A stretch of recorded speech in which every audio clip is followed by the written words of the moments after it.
Do you love perfectly smooth walls after plaster?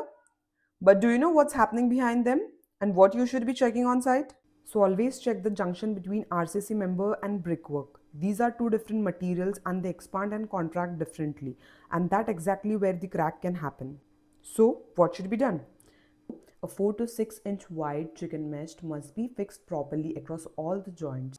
Not half done or not loosely, but it should be fully covered and nailed properly.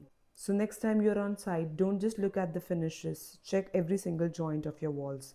For more such tips, follow Sketchy Spaces.